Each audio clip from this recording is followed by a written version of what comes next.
Hi there folks, welcome back to the channel. We've got something a little bit different again today. This is from basically a Spanish brand. Started in Switzerland in 1902, sold in 1935 and was based in Spain, certainly during the Second World War. 1984 it was purchased again, and they've got some pretty interesting history. From 1992 to 2016, Festina were the official timekeepers of the Tour de France, and the Festina group is still based in Barcelona. And we've got here an automatic dive style watch, and this is what you get. This little cardboard box, quite nicely finished, a little bit of kind of a soft touch on the top, nothing too special. And then inside the box you get your certificate of guarantee, and the obviously the first language in there is Spanish, and then English and so on and so forth, French, Dutch, Italian. So that's what you get in there. We'll just pop this out and we'll have a quick go through this lot. You get a little swing tag which tells you in various languages how to use the crown, and various operations you can perform with it. And you get a hang tag with the reference number, which is the F20478/3, and I think that the 3 would denote the colour and the colourway of the watch. There are various colourways. I know there's white ones, green ones, black ones, two-tone, which is what we've got here. Also, while I remember, if you pop over and have a look at the Bald Watch Collector's channel, he has also done an unboxing on one of these, and he'll have a review coming up pretty shortly, if he hasn't already got that up there. But go check his channel out and have a look at that, to have a look at one of the other colorways, and I'll leave a link in the description. But anyway, let's have a look at this. Price wise, the RRP on this is 189 GBP.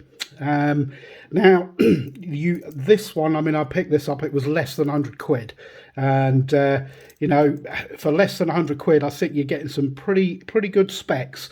We'll go through dimensions. We've got a case size between the 8 o'clock and the 2 o'clock of 43mm, including the crown. It's 46mm. We have a lug to lug of 51mm, and we've got a thickness of 12mm and a lug width of 20mm, and this weighs in at 140 grams. The case is all 316L stainless steel, as is the bracelet. We'll talk about the bracelet in a bit. High polished on the sides, sweeping out on these crown guards. You've got the Festina logo on the crown, and then you've got the little chamfered edge, and then brushing on the top, brushed on the first part of the bracelet, a little high polish center, well, quarter, call it what you like, and then brush, polish, brush, and then polish back on the outside of the case. The dial, we will move in on the dial and take a look at that.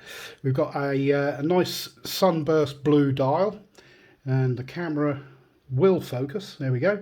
We've got applied indices in gold tone and lume filled, and round the outside on the rehort you've got your 1, 2, obviously no 3 because the indice is then cut into the rehort, and so on, 4, 5, 6 and 8. The 6 is an applied indice, as is the 9 and the 12. Festina logo and Festina printed onto the dial below that. Sapphire crystal at the bottom there, so this is a sapphire crystal, but it is not, there's no AR coating on this. As I found out, because when I've been trying to take pictures, it's been a bit of a nightmare. 100 meters water resistant, and as seen here, automatic. Got a sword style hands. The hour hand got that nice wide arrow tip on it. The minute hand reaches pretty much all the way out to the rehort, certainly over that minute track. on the chapter ring, which is pretty nice. And the same with the seconds hand. You got the little red tip on the kind of counterbalance end, which is semi-skeletonized, I suppose, got a couple of holes in it, and the little red tip on the end, which I think looks quite nice. We have a day date complication and the little red arrow, just in case you missed the fact that it was there. The bezel is, as you can see, is done in two-tone. We have an aluminium insert with kind of a gold tone numbers. It's a 60 click. It's got a Lume pip, which is it's okay. It's nothing remarkable. I'll be quiet so you can hear it.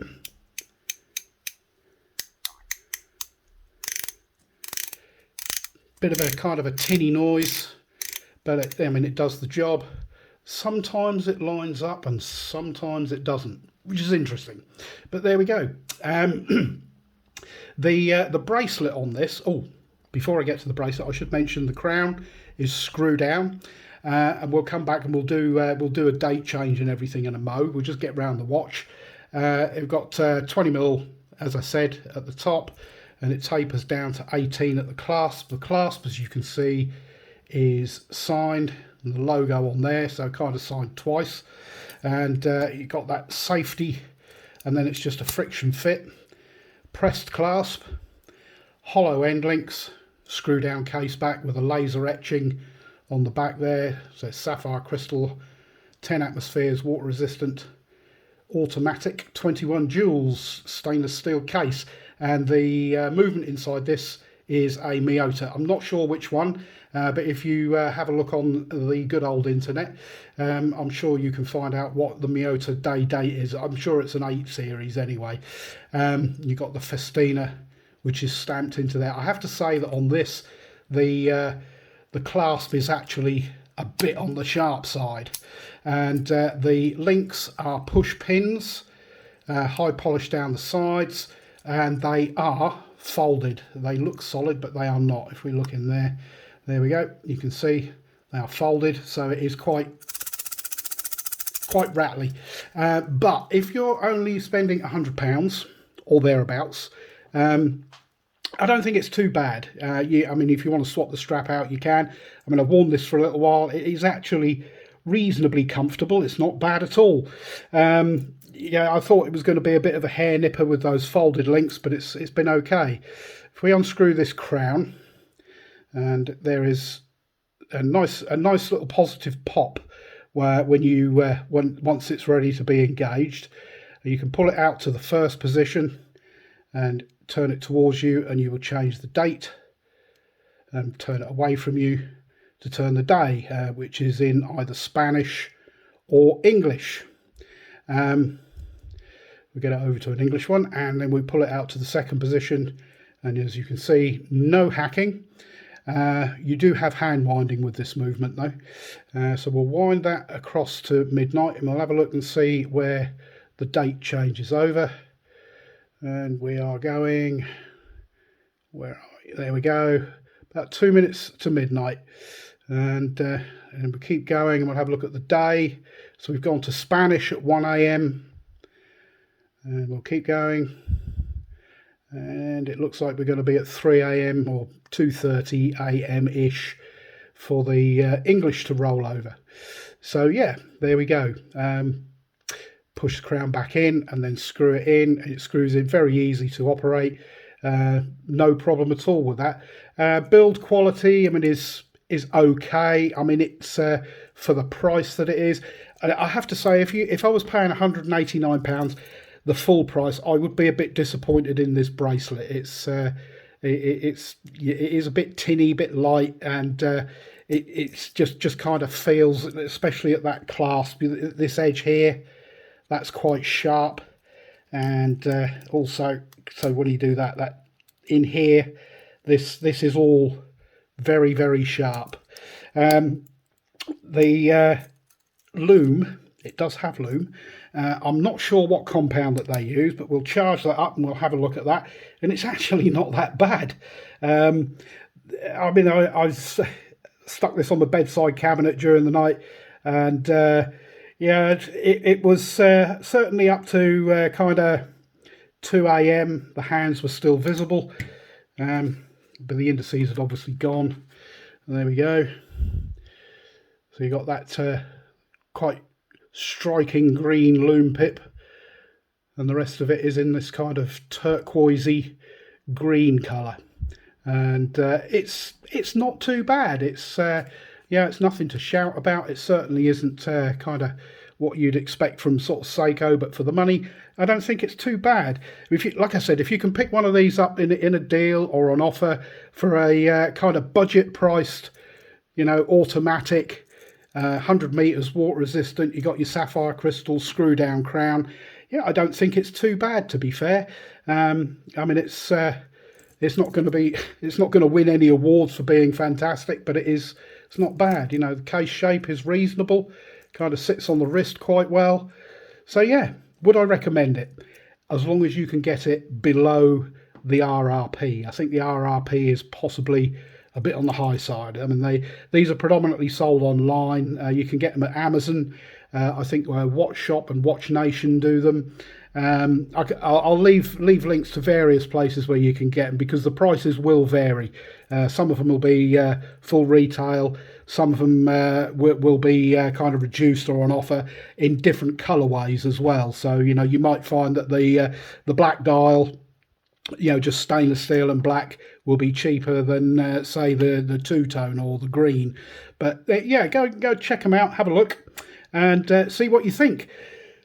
But that's it for now. The Festina F20478/3. Not a bad little thing, really. But there we go. That's it for now.